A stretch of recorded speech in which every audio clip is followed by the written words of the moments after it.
nous nous sommes retrouvés très mal, puisqu'il y avait eu certes la mousse, mais on n'avait pas engagé un vrai travail de connaissance en profondeur des populations. Donc on n'avait pas de solution, puisqu'on n'avait pas de logement, puisqu'on n'avait pas de travail, et même si tout le monde arrivait à se parler à peu près correctement pour se dire que il n'y avait pas de problème avec les citoyens roms, il n'empêche que concrètement, on n'a rien réussi à faire. Donc, dans l'urgence, parce que je dois dire que les choses se sont décidées dans la demi-journée, il a été décidé, mais c'est parfois dans les demi-journées qu'on a des coups de génie, hein, voilà, c'est un peu ça aussi la politique, je le découvre, eh bien, on a recruté 2 médiateurs, et on a pris 2 médiateurs qui sont ici, et qu'on a pris du milieu associatif, parce que des médiateurs qui ne connaissent pas le sujet, qui ne connaissent pas les populations, et qui ne sont pas chevillés au corps, convaincus qu'il faut faire les choses et qu'il faut y passer autant de temps que nécessaire, nuit et jour, et à chaque fois que les choses le nécessitent, ça ne marche pas. Donc nous avons eu la chance et le bonheur d'avoir ces médiateurs que je ne remercierai jamais assez, qui nous ont donné les moyens de comprendre de quoi on parle et de qui on parle. C'est-à-dire que moi, je suis convaincue que tant qu'on n'insistera pas sur l'impérieuse nécessité d'avoir une médiation digne de ce nom, il ne se passera rien de bon. Parce que qu'on démantèle ou qu'on ne démantèle pas, de toute façon, je veux dire, sans médiation, rien ne se passe. Alors que font nos médiateurs du matin jusqu'au soir et la nuit? Ils font tout un travail autour de la scolarisation, parce que nous, on est convaincus à la ville de Bordeaux que si on n'est pas bon sur la scolarisation, si on n'est pas à 100% de scolarisation, et si autour de la scolarisation on ne travaille pas sur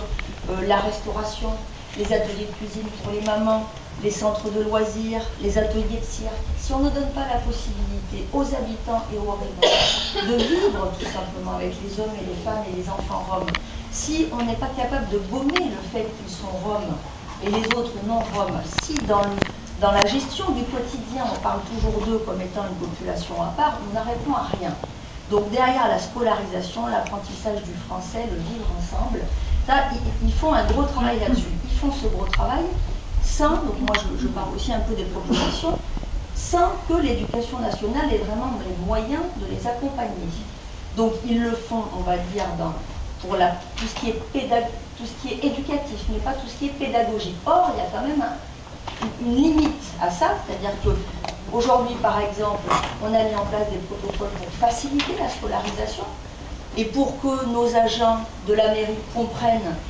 qu'il nous fallait tendre vers une facilitation de cette scolarisation, mais on se retrouve aussi dans un effet un peu perverse qui est qu'on va avoir des classes avec une majorité d'enfants qui vont se retrouver entre eux et qui, se faisant, parlant entre eux, ont beaucoup de mal à intégrer l'école telle qu'elle est faite et telle qu'elle est censée les accueillir. Il y a tout ce travail de scolarisation, il y a un même travail aussi sur la santé. Et là, on se retrouve bloqué aussi sur l'aspect de médiation santé, parce qu'on sait que c'est un travail énorme. Mais là, il faudrait que l'ARS, là aussi, nous nomme un médiateur santé, parce que nos médiateurs vont faire ce travail, mais ne pourront pas le mener jusqu'au bout. Il y a aussi tout le travail autour de la domiciliation, pour l'accès aux droits. Mais là, c'est pareil. Si vous accélérez le travail de la domiciliation, vous vous retrouvez, moi je me suis retrouvée dans mon bureau avec des associations qui ont commencé à circuler, même en CCAS, en disant « mais Madame Siari, il faut tout arrêter ». On se retrouve, on a 50 Roms dans la salle d'attente qui veulent être domiciliés, qu'est-ce qu'on fait? Vous perturbez toute l'organisation générale de notre domiciliation, qu'est-ce qu'on peut faire? Donc, on se rend compte que ce travail de médiation, il est absolument fondamental, mais qu'en même temps, il pose d'autres questions et qu'il oblige à ce que cette médiation soit partagée par d'autres collectivités et aussi par l'État. Parce que s'il n'y a pas ce travail de médiation partagée, de partage d'informations, eh bien, assez rapidement, on est un peu bloqué. Évidemment, je dirais qu'on a un gros travail avec la médiation sur les riverains, parce que le problème des riverains et des citoyens, parce que les Roms, on en parle beaucoup à la télé, soit pour dire que tout est formidable et qu'il y a des gens formidables, soit pour dire que c'est catastrophique. On n'en parle jamais dans un débat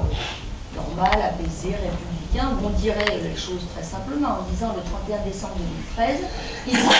travailleront comme tous citoyens, en France et ailleurs, donc arrêtez donc d'avoir des débats sur des choses qui finalement dans 12 mois vont s'arrêter, et commençons à se parler des choses telles qu'elles sont, c'est-à-dire qu'ils vont vivre avec nous, et que donc il nous faut dépasser les débats qui sont des débats de polémique, qui sont à mon avis pour moi des choses très raccourcies. Bon. on a quand même énormément de mal parce que les riverains, et en tout cas nous les Bordelais, les citoyens, je ne sais pas comment ça se passe dans vos villes, sont quand même arc-boutés sur des choses qui sont très simplistes. Ils ont énormément de mal à dépasser ça. Donc on a un gros travail aussi de médiation avec les riverains et on essaye de faire en sorte d'avoir des réunions avec les riverains et les représentants des communautés pour voir comment ce vivre ensemble peut se discuter jusqu'à l'élaboration de chartes pour essayer de voir un peu ce qu'il est possible de faire ou ce qu'il n'est pas possible de faire. Il n'empêche que, malgré, puisqu'on a parlé de choses réussies, moi je dirais qu'il y a un certain nombre de choses qui sont réussies, puisque par exemple cet été, sans que finalement on ait la mousse, puisque nous la mousse, très concrètement, elle est finie, les financements, il n'y en a plus, les financements d'État depuis le 31 août. Donc s'il n'y a pas de médiateur, il n'y a aucun financement État. Donc nous on a une circulaire, on a un discours, c'est super, c'est formidable, mais financièrement, il n'y a pas d'argent. Donc de toute façon, nous, on a les deux médiateurs. Et donc, nous, ce qu'on demande, c'est vraiment qu'il y ait une table ronde à l'échelle locale, qu'on puisse vraiment discuter de ce qui a été fait, et pas une table ronde pour se dire, attention, on arrête le scandale, on dénonce.